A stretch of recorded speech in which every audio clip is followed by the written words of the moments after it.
주님 가르치신 기도로 함께 기도하도록 하겠습니다. 하늘에 계신 우리 아버지, 아버지의 이름을 거룩하게 하시며 아버지의 나라가 오게 하시며 아버지의 뜻이 하늘에서와 같이 땅에서도 이루어지게 하소서. 오늘 우리에게 일용할 양식을 주시고 우리가 우리에게 잘못한 사람을 용서하여 준 것 같이 우리 죄를 용서하여 주시고 우리를 시험에 빠지지 않게 하시고 악에서 구하소서. 나라와 권능과 영광이 영원히 아버지의 것입니다. 아멘. 우리 함께 찬송가 84장 같이 부르실까요? 84장 온 세상이 캄캄하여서. 온 세상이 캄캄하여서 잠기지 없었더니 그 빛나는 영광 나타나 온 세상 빛이었네. 영광 영광의 주 영광 영광의 주 밝은 그 빛 내게 비추었네. 영광 영광의 주 영광 영광의 주 이 세상의 빛은 오직 주 예수님. 주 말씀을 믿는 사람은 그 마음이 시원하고 주 명령을 준행하는 자 그 길이 환하겠네. 영광 영광의 주 영광 영광의 주 밝은 그 빛 내게 비추었네. 영광 영광의 주 영광 영광의 주 이 세상의 빛은 오직 주 예수님. 죄 가운데 사는 사람은 그 눈이 어두워도 그 죄악을 씻는 날에는 그 눈이 밝아지네. 영광 영광의 주 영광 영광의 주 밝은 그 빛 내게 비추었네. 영광 영광의 주 영광 영광의 주 이 세상의 빛은 오직 주 예수님.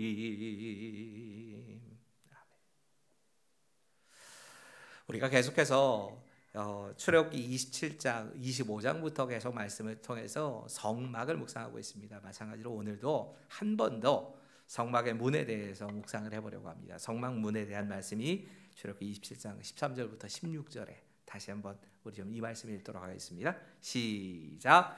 동쪽을 향하여 뜰 동쪽의 너비도 50규빗이 되시며 문 위쪽을 위하여 포장이 15규빗이며 그 기둥이 셋이요 받침이 셋이요 문 저쪽을 위하여도 포장이 15규빗이며 그 기둥이 셋이요 받침이 셋이며 뜰문을 위하여는 청색, 자색, 홍색 실과 가늘게 꼰 배실로 수노와 짠 20규빗의 휘장이 있게 할지니 그 기둥이 넷이요 받침이 넷이며. 아멘. 여러분, 성경의 주인공을 꼭 굳이 꼽으라고 하면 그 주인공은 예수님이십니다. 사람들이 아무리 많이 나오고 그 사람들을 통해서 많은 교훈을 얻는다 할지라도 성경은 예수님에 대한 이야기를 담고 있습니다. 성막, 특별히 이 성전의 문을 통해서도 우리가 주목해서 보려고 하는 건 예수님이 어떤 분이신가 하는 겁니다. 가이사랴 빌립보를 지나가실 때에 예수님께서 이 제자들에게 물으시지요. 이렇게 물으십니다. 사람들이 나를 누구라고 하더냐? 어떻게 생각하면 여론조사 하시는 것 같았는데 이 말씀을 듣고 어떤 사람이 엘리야라고 합니다. 어떤 사람은 선지자 중에 한 사람이라고 합니다. 세례 요한이 다시 태어났다고 합니다. 이런 소리들을 합니다. 사실 생각해 보면 그들이 생각하는 그 제자들과 그리고 이 당시의 사람들이 생각했던 예수님의 모습은 다 틀린 겁니다. 여러분, 오늘 본문의 이 성막의 문은 어찌 생각하면 예수님 자신이 이 문이라고, 양의 문이라고 말씀하신 것에 의존하기 때문에 이 성막의 문을 통해서도 우린 예수님을 발견해야 합니다. 예수님을 이 성막의 문이 잘 보여주고 있습니다. 우리가 얻은 구원에 대해서 보여주는 것뿐만 아니라 성막문을 통해서 우리는 예수님을 볼 수 있어야 합니다. 어제 우리는 이 성막문에 대해서 묵상하면서 성막의 문이 하나밖에 없었다는 것, 동쪽을 향하여 나 있는 이 하나의 문만이 있었다는 걸 생각해 봤습니다. 우리가 얻는 구원이, 우리가 하나님께 나아갈 수 있는 길은 유일하게 하나밖에 없습니다. 예수 그리스도라고 하는 하나의 문밖에 없다는 겁니다. 이 문은 크게, 굉장히 큰 형태로 만들어져 있었습니다. 어느 누구나 들어올 수 있게끔 문이 크게 열려 있었다는 겁니다. 상징적으로 보여준 겁니다. 그리고 이 문이 소망을 상징하는 동쪽을 향하여서 열려 있었다 하는 사실을 좀 묵상해 봤습니다. 오늘 다시 한번 이 성막문이 가지고 있는, 성막문을 통해서 배울 수 있는 교훈들을 찾아보려고 합니다. 오늘 먼저 생각해 봐야 되는 건 이 성막문은 4가지의 색깔을 가지고 있던 문이라는 겁니다. 여러분, 이 4가지의 색깔이 성소와 지성소를 갈라놓는, 거기도 4가지 색깔이 있습니다. 지금 성막문에도 이 4가지의 색깔이 같이 쓰이고 있는 겁니다. 성경학자들이 참 다양한 해석을 합니다. 이 4가지 색깔 자체에 대해서.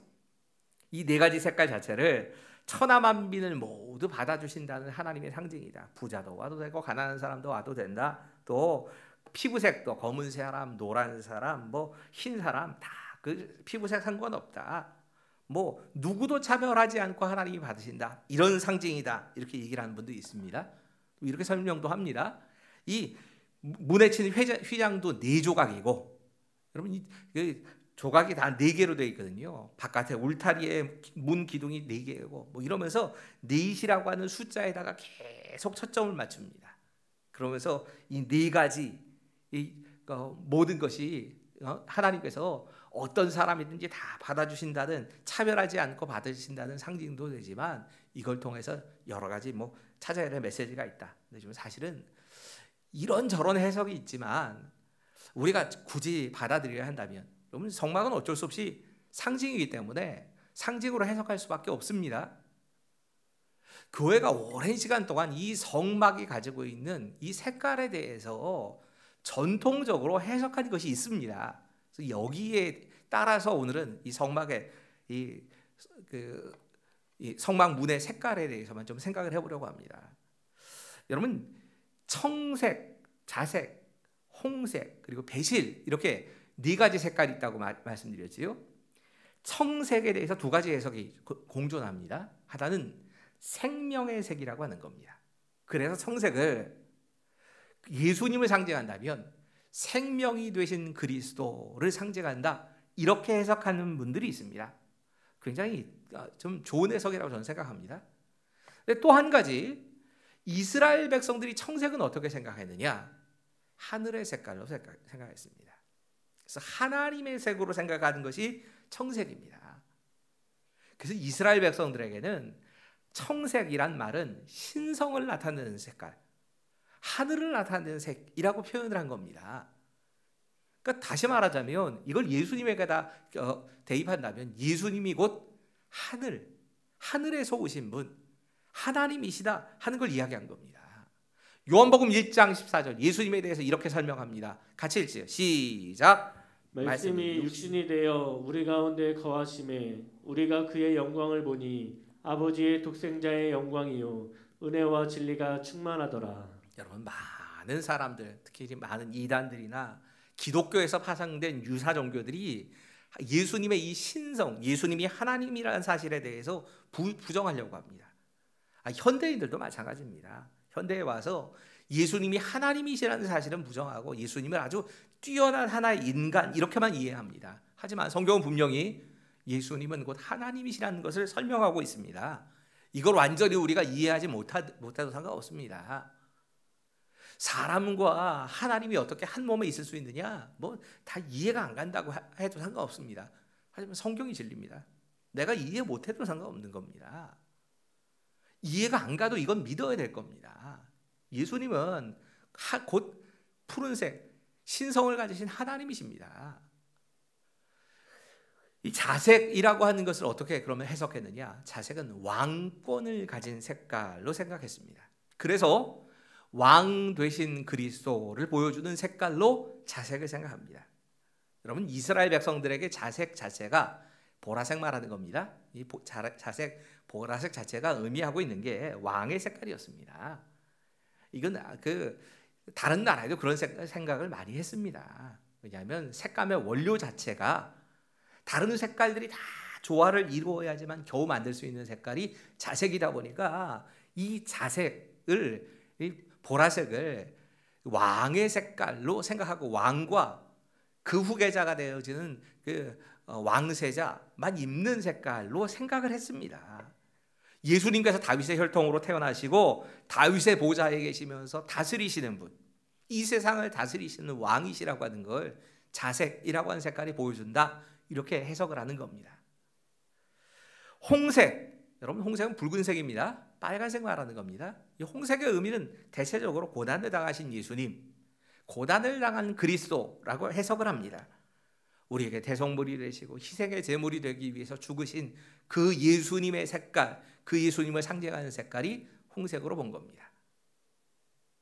마지막 배실이라고 하는데, 배실은 흰색입니다. 배실은 백색, 성결함을 의미하는 색깔입니다. 그래서 성결함을 의미한다거나 예수님에 대해서는 부활의 색깔로 생각합니다. 우리가 부활절에는 다른 그 계절과 다르게 이 부활절이 되면 우리가 흰색 양복이나 흰색 옷을 주로 입는 이유가 거기 있습니다. 흰색 꼭 안 맞춰도 되지만 흰색이 상징하는 이 부활의 색깔을 일부러 입는 겁니다. 목사의 이 스토리 다 하나하나 이렇게 색깔이 들어갈 때도 일부러 부활절이 되면 흰색 가운에 흰색 스토를 위에다 이 흰색 천을 걸치는 이유가 부활하신 예수님을 상징하는 색깔이기 때문에 그럽니다. 여러분, 왜 이렇게 해석을 하느냐? 예수님을 보여주고 있는 복음서가 이 색깔과 그대로 맞춰져 있기 때문에 전통적으로 이렇게 해석하는 겁니다. 여러분, 마태복음, 유대인들에게 예수님이 곧 메시아이시다라고 하는 걸 전하기 위해서 쓰여진 이 마태복음은 예수님을 왕이라고 묘사합니다. 자색실, 그 모습으로 예수님을 소개한 겁니다. 마가복음은 고난을 받으시는 종, 어린 양, 하나님의 어린 양으로 오신 희생의 제물이 되신 예수님에 대해서 이야기합니다. 빨간색을 바로 이것이 보여주고 있다고 생각한 겁니다. 누가복음은 예수님에 대해서 이 죄 없으신 참된 인간이라고 봅니다. 반면에 이 요한복음이 이야기하고 있는 건 예수님의 신성입니다. 예수님이 곧 하나님이시다. 예수님이 하나님이시란, 굳이 표현하자면 하늘색으로 이렇게 설명을 한 겁니다.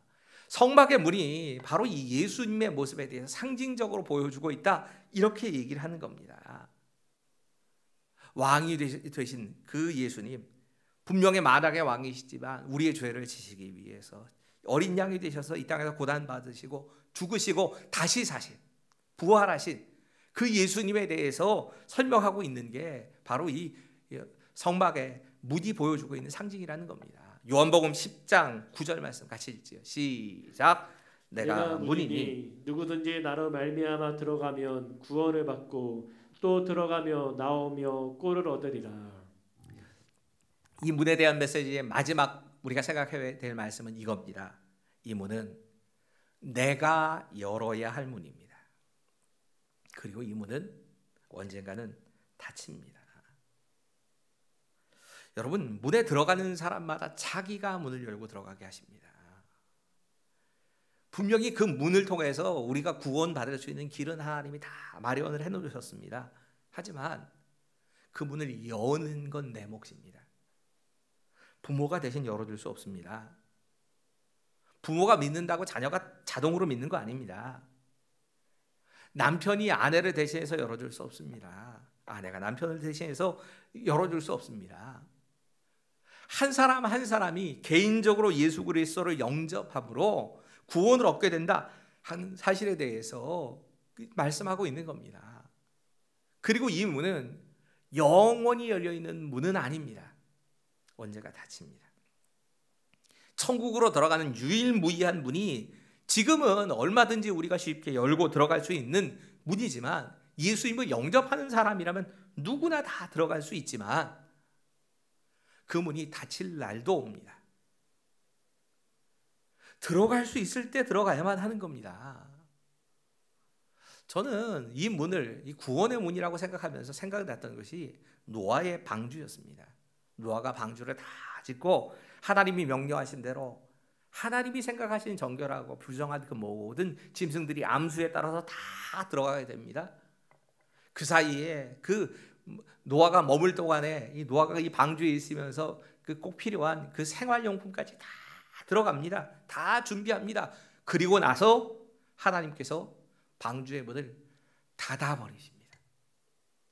창세기 7장 15절 16절 같이 읽지요. 시작.